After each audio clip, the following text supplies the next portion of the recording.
aqueles que estão aqui presentes, com aqueles que estão a nos ouvir em casa ou que nos ouvirão um dia por essa mensagem na internet. Que todos recebam da graça do Senhor, que todos recebam a porção abundante da palavra do Senhor, da graça do Senhor. Amém?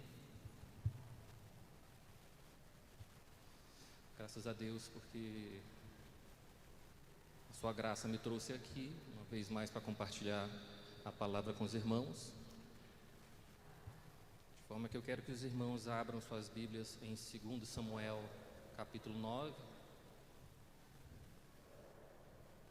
E nós vamos, a princípio, ler os primeiros 6 versículos, suficiente para a gente começar a meditar nessa palavra.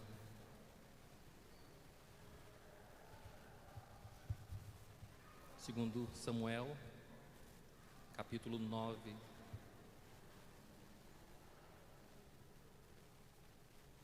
Diz a palavra do Senhor: Disse Davi: resta ainda porventura alguém da casa de Saul, para que eu use de bondade para com ele, por amor de Jonatas?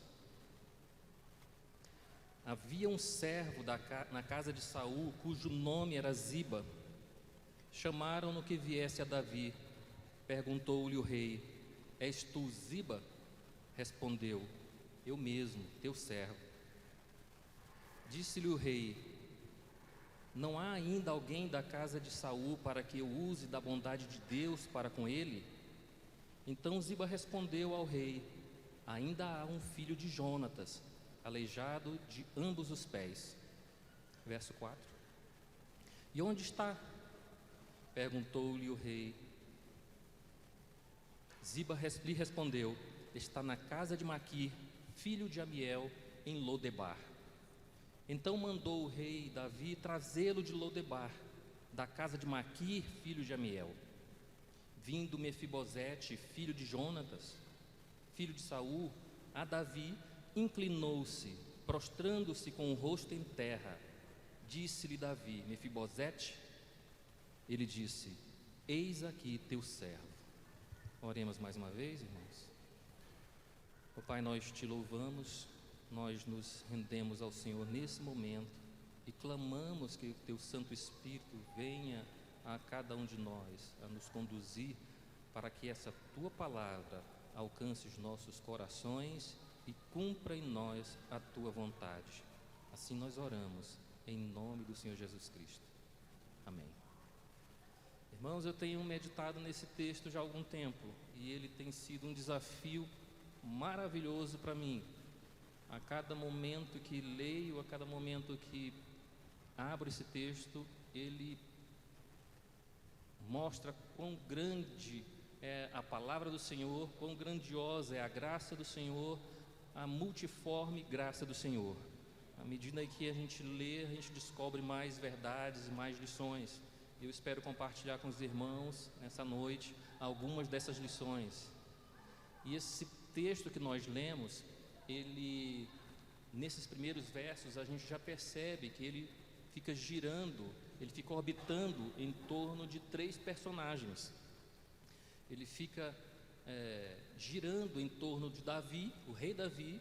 Ele fica girando em torno de um servo de Saul, o rei que havia morrido antes de Davi, da dinastia anterior, Ziba, esse servo.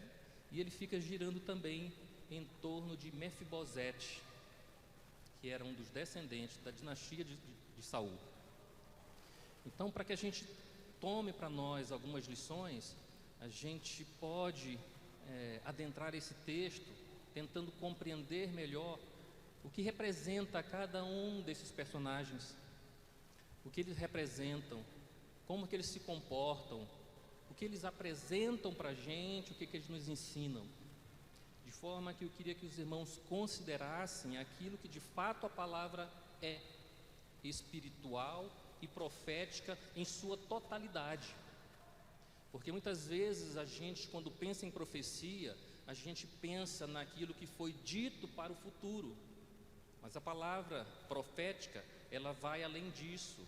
ela extrapola isso, ela extrapola o futuro, ela aponta também para o passado. E ela não é apenas aquilo que está textualmente dito, verbalizado, mas é aquilo também que os personagens viveram. Um exemplo disso a gente tem de forma bem clara em Moisés. Moisés, por si só, era um personagem profético.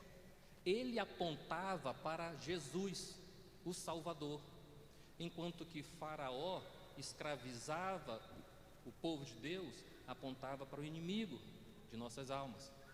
Enquanto que o povo de Deus, o fato de estar preso no Egito, significava, ilustrava para a gente de que as pessoas estavam presas em seus pecados, sendo necessário que Moisés, que apontava para Jesus, fosse lá e retirasse esse povo do cativeiro.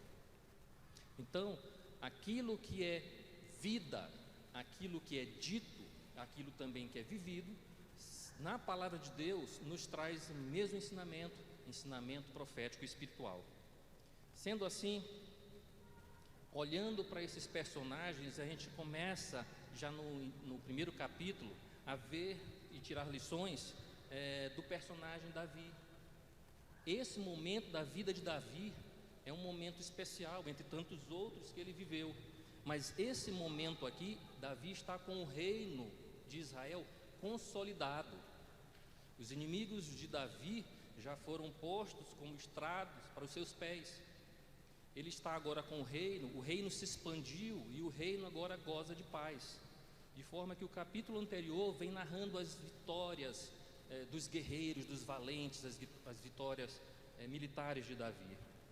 Davi, portanto, é um rei e é o primeiro personagem dessa perícope, desse texto em que nós estamos lendo. E se você acompanhar comigo, Davi, ele já nos mostra no primeiro versículo qual é o objetivo dele. Aqui ele vai dizer: resta ainda porventura alguém da casa de Saul para que eu use da bondade de Deus para com ele? Então já no início do capítulo fica evidente que há um objetivo, há uma missão, há algo no coração de Davi que ele quer executar, que ele quer fazer. E o objetivo de Davi aqui, ele é fantástico. O objetivo dele é usar da bondade para com alguém. E ele está tão interessado nisso que no primeiro versículo, a pergunta que ele faz é: resta ainda? Ele usa um advérbio. Será que eu encontro ainda alguém? Porventura há alguém ainda da casa de Saul? No verso 3 ele vai dizer novamente: não há ainda alguém para que eu use da bondade de Deus? Parece que a gente percebe na leitura do texto uma ansiedade em fazer o bem. Nesse momento, Davi, ele está agora buscando no seu reino, se tivesse alguém para que ele pudesse fazer a bondade de Deus. Deus havia mostrado bondade para com Davi, tanto que agora ele goza de paz. E ele, quando pensa em Deus, ele quer dividir a bondade de Deus.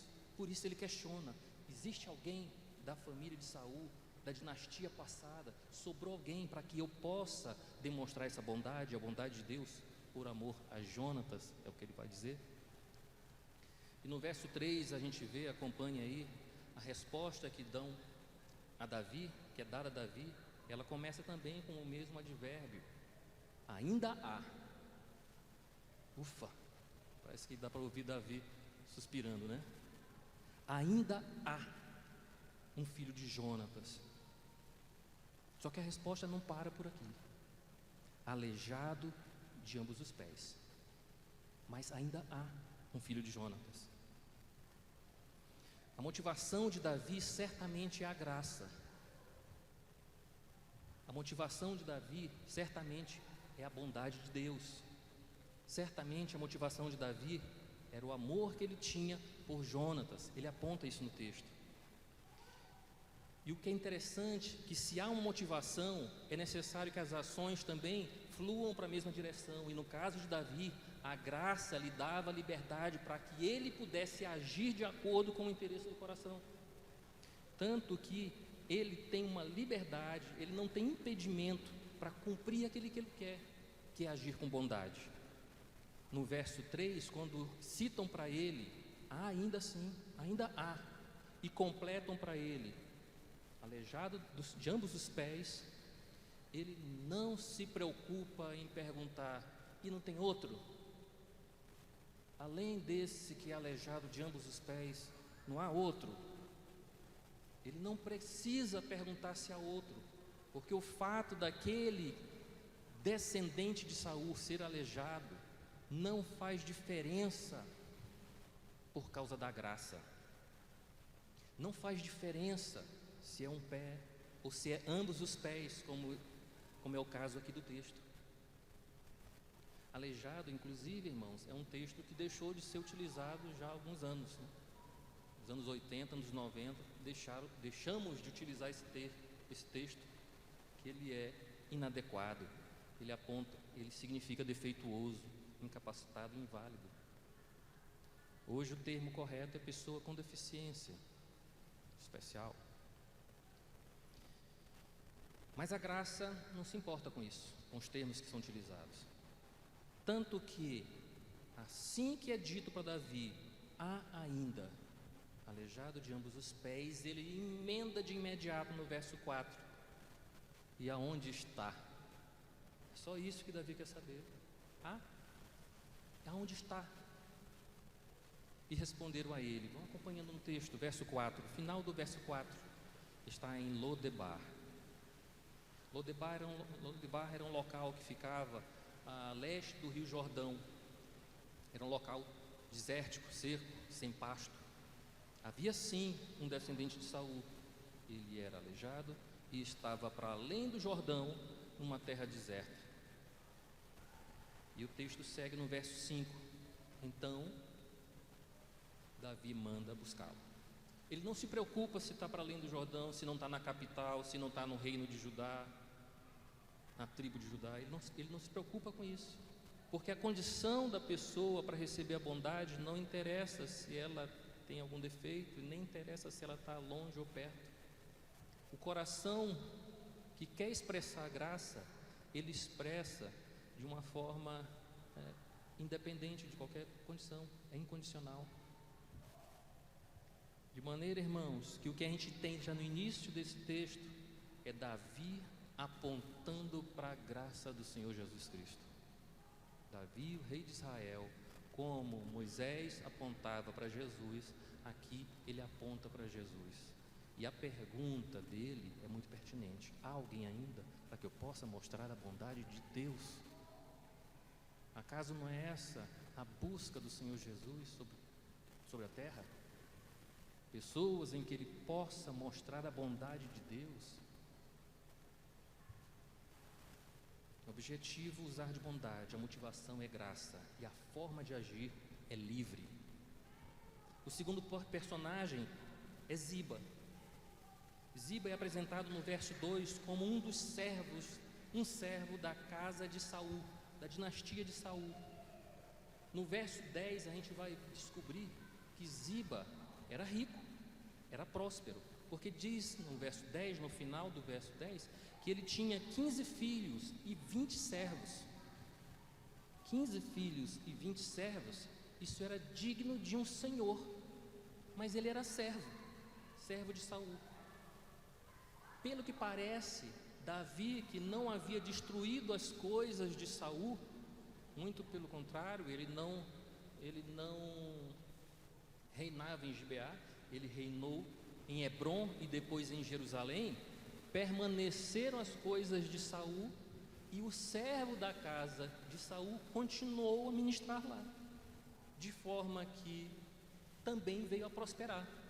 E o que nós temos, portanto, no segundo personagem, é um servo de Saul que também é um homem rico.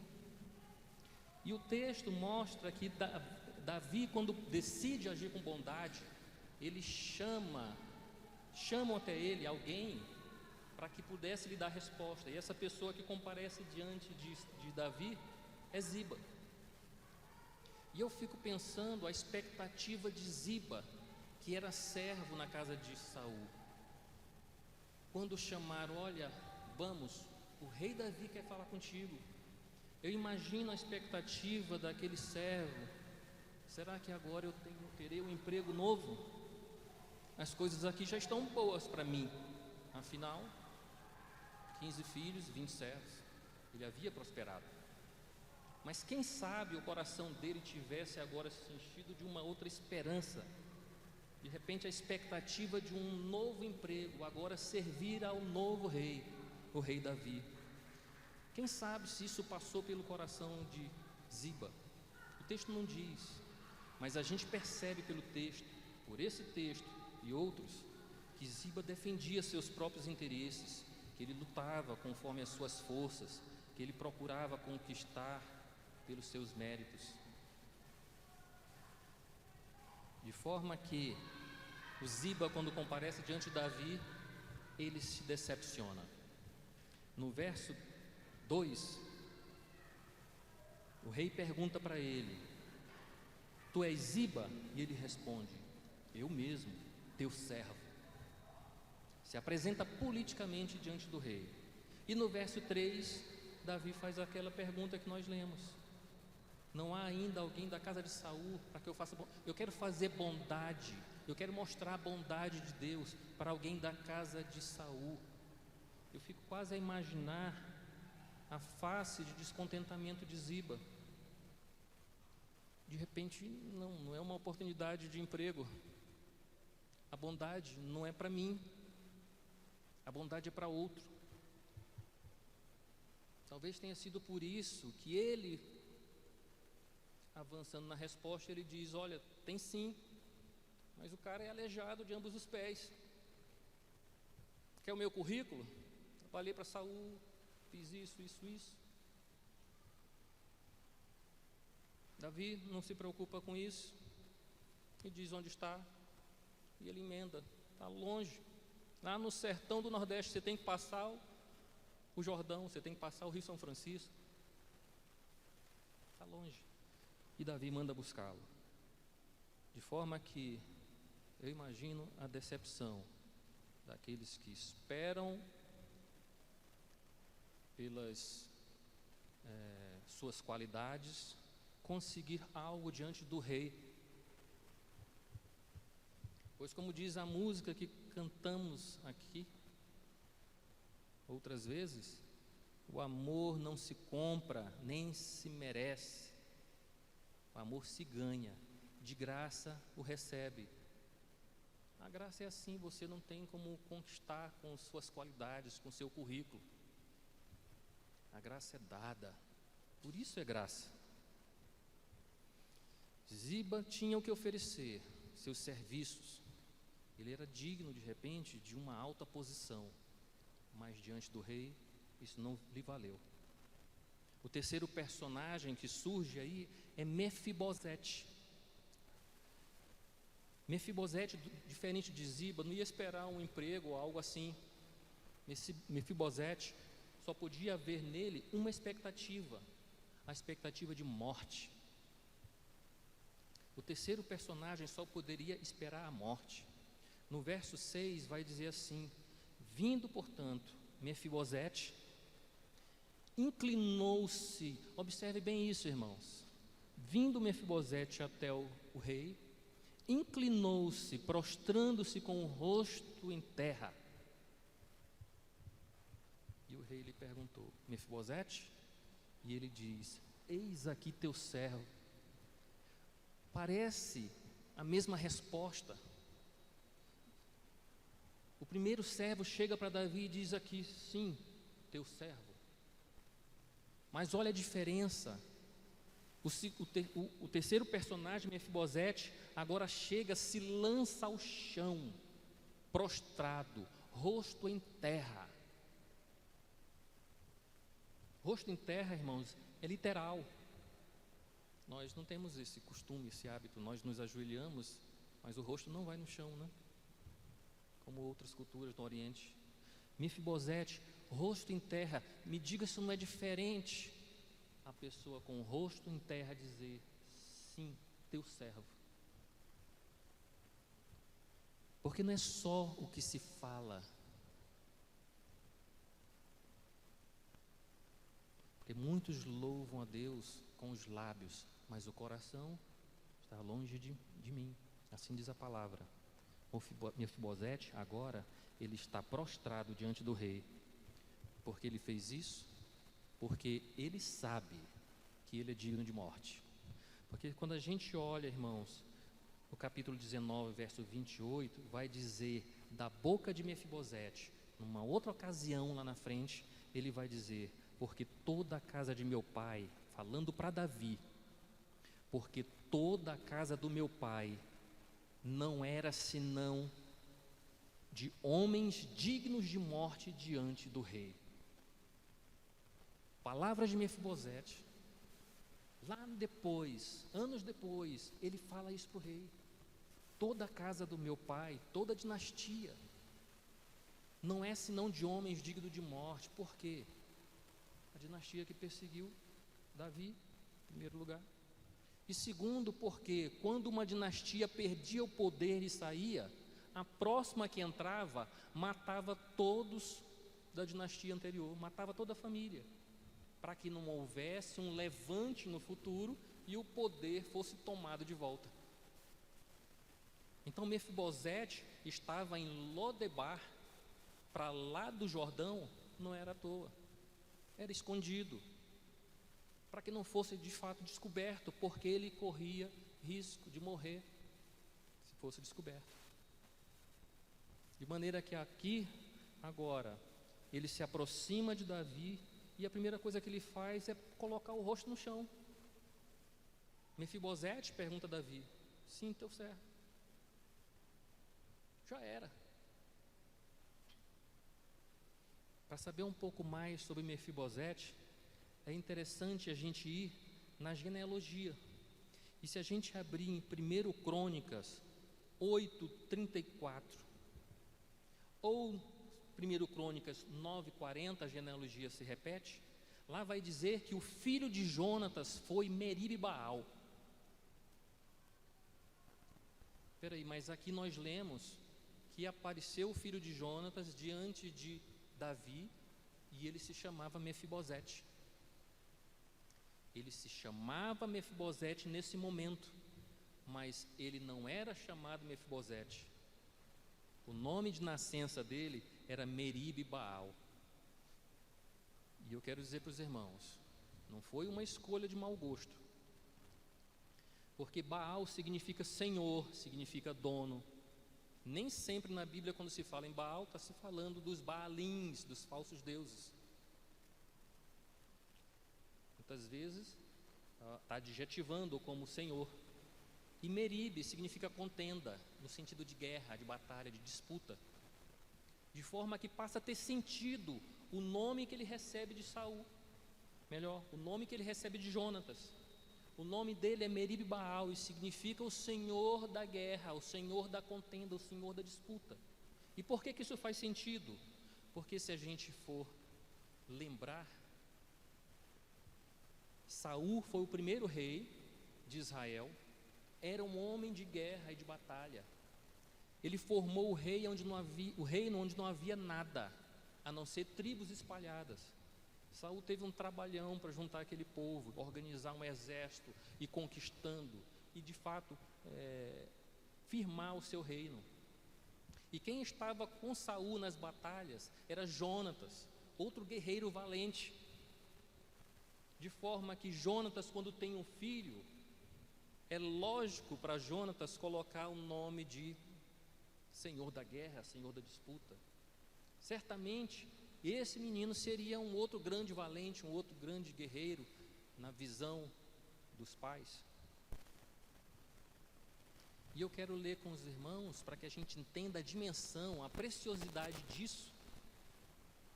Ler um lamento que Davi fez, é como um salmo, só que lamentando a morte de Saul e a morte de Jonatas, que está em 2 Samuel, capítulo 1, no verso 17 até o 27.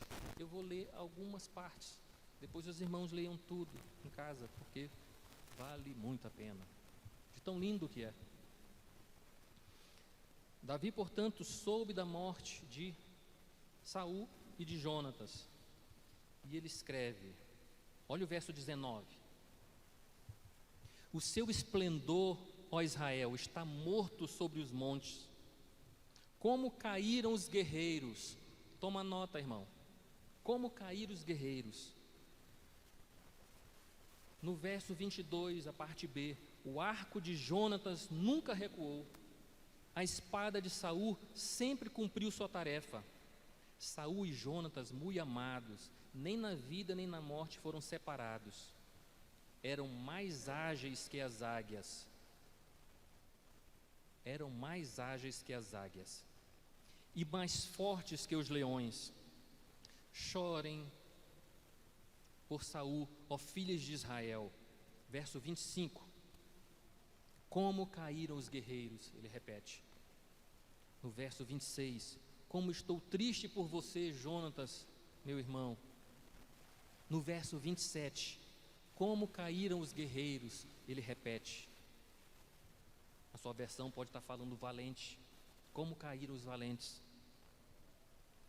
E ele finaliza esse lamento pela morte de Saul e pela morte de Jonatas, falando: as armas de guerra foram destruídas.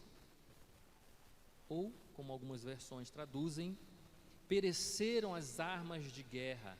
Pereceram as armas. Irmãos, um arco não perece, uma espada não perece.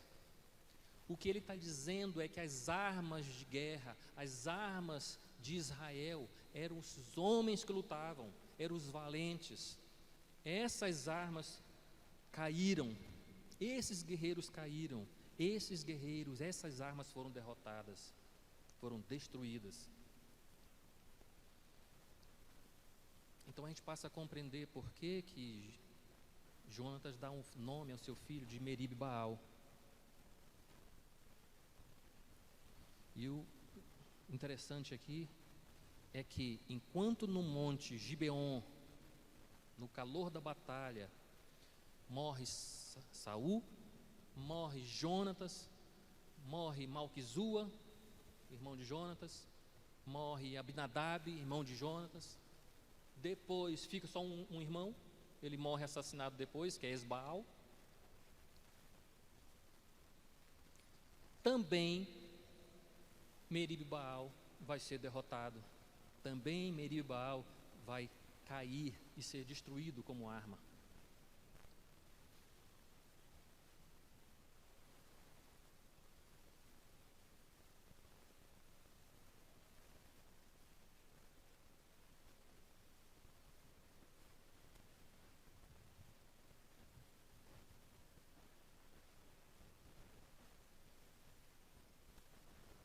Achei.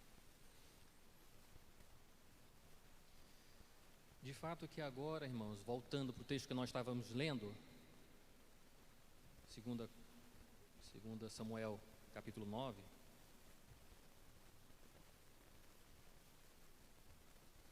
sumiu de novo. O texto vai dizer, aleijado de ambos os pés, no verso 3. E é por isso, porque ele se tornou um aleijado, que o nome dele foi trocado para Mefibosete. Porque Mefibosete significa vergonha destruidora. Mefibosete aponta para aquele que foi destruído pela vergonha. Aquele que era para ser um senhor da guerra, um senhor da contenda, um bravo guerreiro, uma das armas de Israel, agora ele se tornou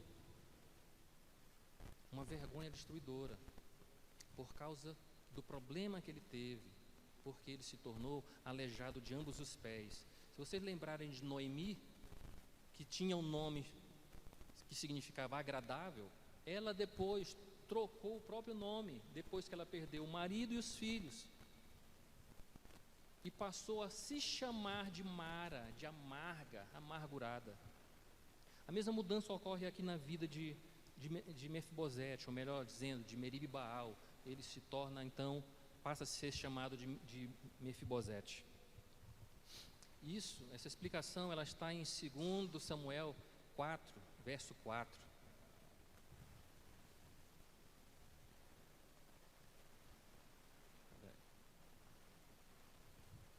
se a gente for ler o texto rapidamente, vai dizer, 2 Samuel 4, verso 4, Jonatas, filho de Saul, tinha um filho aleijado dos pés. É um parêntese na história e começa a contar. Ele tinha 5 anos de idade quando chegou a notícia de Jezreel de que Saul e Jonatas haviam morrido. Sua ama o apanhou e fugiu, mas na pressa ela o deixou cair e ele ficou manco. Seu nome era Mefibosete. Então está aí o motivo. Uma queda destruiu, uma queda encerrou toda a expectativa de que se ele se tornasse um guerreiro, uma queda acabou com toda a expectativa que um dia ele pudesse assumir o reino. Uma queda fez com que ele vivesse numa vergonha, fez com que ele se isolasse. Fora a dor física dessa criança de 5 anos. Então, o que nós temos agora é Mefibosete, alguém que é pobre, porque vive de favor em Lodebar, na casa de Maquir, num lugar deserto. Mefibosete não tem nada a oferecer, está agora prostrado diante do rei, esperando apenas a sentença de morte, já que ele se acha digno de morte. Esses são os 3 personagens. O primeiro personagem, Davi, aponta para Jesus. O segundo personagem, Ziba, aponta para aqueles que confiam na força do seu próprio braço, que confiam nas suas obras, que confiam que são capazes de conquistar pelos próprios méritos. O terceiro personagem, aquele que está caído, prostrado agora diante de Davi, ele é o alvo perfeito da graça de Deus. Ele não tem nada a oferecer, ele não tem bens a oferecer, ele não tem sabedorias a oferecer, experiências a oferecer, não pode servir, é manco de ambos os pés, mas para a graça ele é perfeito, porque são pessoas assim que se prostram com o rosto em terra, tal como ele está agora nesse momento, prostrado com o rosto em terra, no verso 6, onde nós estávamos lendo. Inclinou-se, prostrando-se com o rosto em terra.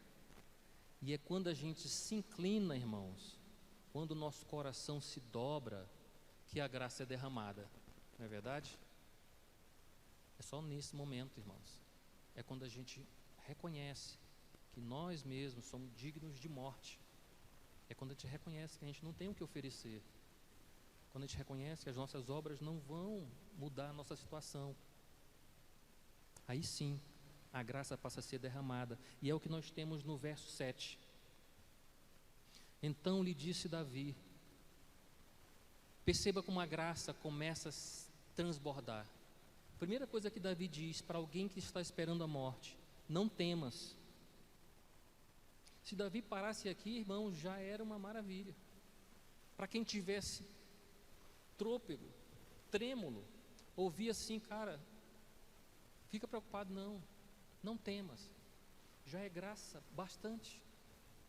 Mas o texto ele segue dizendo: não temas, porque eu vou usar de bondade para contigo.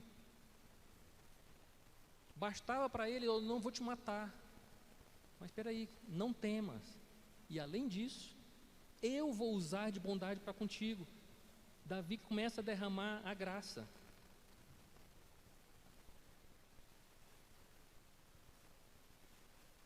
E não fica por aí. O texto vai dizer: eu te restituirei todas as terras de Saul, teu pai. Não é suficiente para Davi. Quer dizer, as coisas, as terras de Saul estavam lá. Quem estava zelando era Ziba e os outros servos de Saul. E agora Davi diz: olha, não tema, eu vou usar de bondade contigo, eu vou restituir tudo que tem lá de Saul, vai ser teu. Restituirei todas as terras de Saul.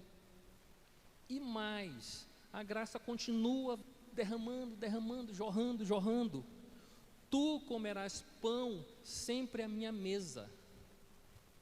Você vai receber tudo isso, mas vai comer à minha mesa. Acaso não é isso que Jesus faz com a gente? Acaso não foi isso que foi celebrado semana passada, quando a igreja se assentou à mesa de Jesus Cristo? Não era a graça sendo derramada de uma forma abundante? A graça, ela sempre superabunda, irmãos. De fato que nesse texto aqui,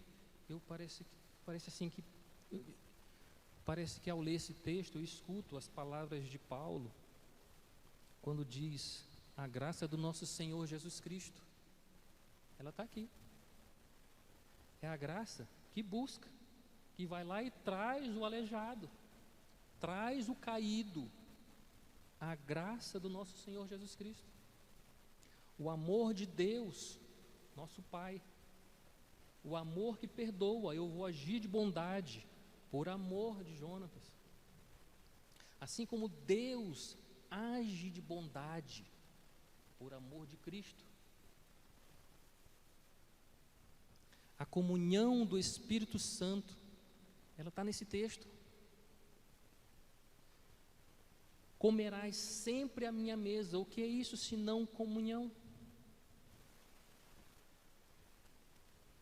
Jesus sendo apontado nesse texto, o amor de Deus, o Pai, sendo apontado nesse texto, e o Espírito Santo, a comunhão do Santo Espírito sendo apontado nesse texto. A graça sempre surpreende, a graça encanta, ela fascina, ela maravilha.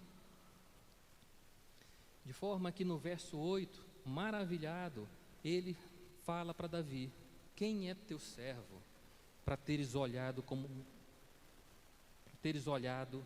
para um cão morto como eu? Olha a consciência que aquele homem tem. Ele não tem currículo para apresentar para o rei. Agora ele recebe graça sobre graça, favor imerecido. Ele não merece. E ele agora, espantado com tamanha graça, ele diz: quem sou eu? Quem sou eu para receber tamanha graça? Um cão morto como eu. A graça, ela é derramada para as pessoas que se reconhecem assim. Um cão morto para Israel era o mais baixo que você poderia considerar uma pessoa. E ele assim se considera.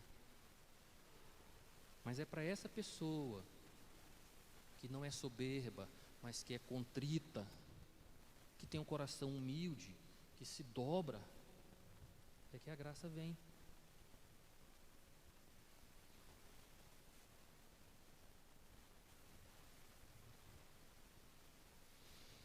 A graça olha para você e olha para além de você. A bondade de Deus, ela veio por amor de Jonatas. A bondade de Deus, ela nos alcança por causa de Jesus Cristo. A bondade de Deus, a graça de Deus, ela olha para a gente e vai além da gente por causa de Jesus Cristo. No entanto, irmãos, as obras sempre decepcionam. No verso 9, a gente vai ver se havia uma expectativa de Ziba, de ser convidado a se tornar o administrador na casa de Davi, do rei Davi. Agora, além dele saber que a bondade de Davi era para outro, agora o rei Davi lhe diz: tudo o que pertencia a Saul e toda a sua casa, dei ao filho de seu senhor. Agora, Davi vira para Ziba, aquele que estava com expectativas de melhorar o seu futuro, e Davi diz: olha, tudo que era de Saul, agora passa a ser de Mefibosete. Mais uma decepção para Ziba, porque as obras sempre decepcionam, sempre decepcionam. Verso 10, tem mais. Assim como a graça superabunda, as obras elas vão superabundar em decepção. Trabalhar-lhe-ás, pois, a terra, tu e teus filhos e teus servos, e recolherás os frutos, para que a casa de teu senhor tenha pão que coma. Porém, Mefibosete, filho de teu senhor, comerá pão sempre à minha mesa. Tinha Ziba 15 filhos, encerra o texto, né? No verso 11, o rei Davi segue dizendo, segundo tudo, no verso 11, Ziba diz ao rei Davi, segundo tudo que meu senhor o rei manda, assim teu servo fará. É engraçado como a gente vê essa expressão em muitos lugares nas escrituras, onde as pessoas falham. Quando diante dos profetas, Samuel mesmo, o povo diz, olha, tudo que o Senhor disser a gente vai fazer. Se a gente for observar, essa confiança geralmente falha. E aqui, Ziba está dizendo, não, beleza, vou fazer tudo que você disser. Imagino como foi duro, né? Ele discernir isso, ele engolir isso, né? Ao lado, aquele que ele apontou, aleijado de ambos os pés, agora diante dele, recebendo toda a bondade e toda a graça de Davi. E o texto, ele vem e repete para a gente, comeu, pois, Mefibosete, para que não ficasse dúvida. No verso 10, Davi orienta, Mefibosete vai comer à minha mesa. No verso 11, o texto vem e confirma para a gente, comeu, pois, Mefibosete à mesa de Davi como um dos filhos do rei. É isso que a graça faz. Agora, não só ele é abençoado por Davi, como ele é trazido à comunhão, ele se senta à mesa de Davi. O texto que se repete 3, 4 vezes vai dizer, ele vai comer sempre à minha mesa, sempre. Não é hoje, amanhã, depois, nem nesse mês, nem nesse ano, ele vai comer sempre à minha mesa. E o texto diz que ele é tratado como um dos filhos do rei, tal como o Senhor faz conosco, porque Jesus Cristo veio para os seus, e os seus não os receberam, mas a todos quantos receberam, deu-lhes o poder de se tornarem filhos de Deus. E é isso que o Senhor faz conosco, quando a graça dele é derramada, ele nos traz para nos assentarmos à sua mesa. As obras decepcionam, a graça nos encanta.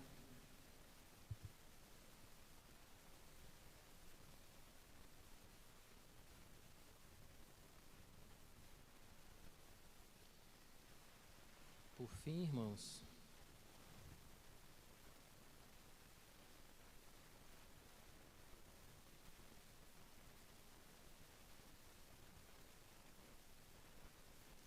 fim, irmãos, no texto, ele apresenta para mim o que eu considero assim, a cereja do bolo, né? Algo brilhante, a forma como o texto é encerrado. Se você acompanhar comigo agora, a gente está no verso 13, e que vai dizer, morava Mefibosete em Jerusalém, porquanto, olha a confirmação, comia sempre à mesa do rei. Ele não mora mais em Lodebar, agora ele mora em Jerusalém, porquanto ele comia à mesa do rei.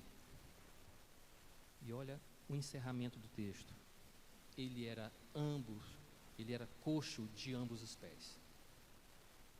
Para mim é fantástico esse texto, ele encerrar dessa forma, porque a graça não espera que você passe a merecer, ela não espera que você seja transformado para merecer, não seria graça.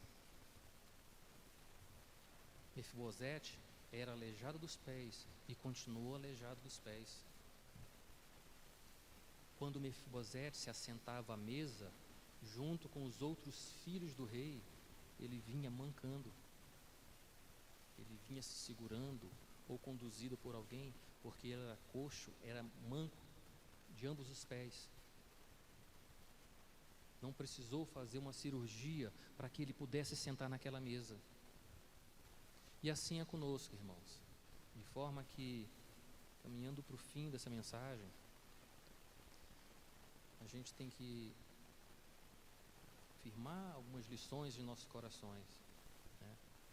As obras, elas sempre vão decepcionar. E eu, quando estava estudando esse texto, eu vi que, meu Deus, é a mesma mensagem? Porque da última vez que eu estive aqui com os irmãos compartilhando, a gente falava que no texto que dizia que nós não estamos debaixo da lei, mas sim da graça, se os irmãos lembrarem. Aqueles que estão embaixo da lei, eles vivem pela obra, mas aqueles que estão debaixo da graça, vivem pelo favor imerecido. E a gente discorria naquele texto que é necessário desistir das nossas obras, desistir do nosso esforço, para que Deus possa promover em nós a sua bondade, por amor a Jesus Cristo. Então, o que Deus nos traz hoje é a mesma mensagem. A mensagem de alguém que não tem nada a oferecer, mas que é alvo do amor precioso de Deus. Então não pode ficar dúvida para a gente. A gente tem muita dificuldade, irmãos, de abandonar as obras. As boas obras existem para que a gente ande nelas, mas não existem para que a gente, por meio delas, conquistemos alguma coisa no reino dos céus. Okay? Vamos orar? Ô Pai, quero te louvar pela Tua palavra, e se assim trouxeste a nós, Pai, porque Tu queres deixar claro para nós que nós não vivemos pelas obras, que nós não vivemos por mérito nosso, mas que nós vivemos confiados na obra do Senhor Jesus Cristo e em Sua graça. De forma, ó Deus, que eu clamo ao Senhor, que o entendimento da Tua graça, ele esteja sempre presente em nossas vidas. Que a gente saiba, todos os dias, que sempre estaremos à Tua mesa.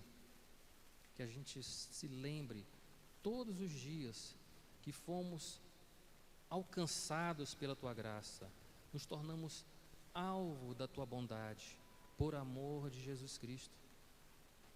E que o convite, a forma como o Senhor nos alcançou é para sempre. E que,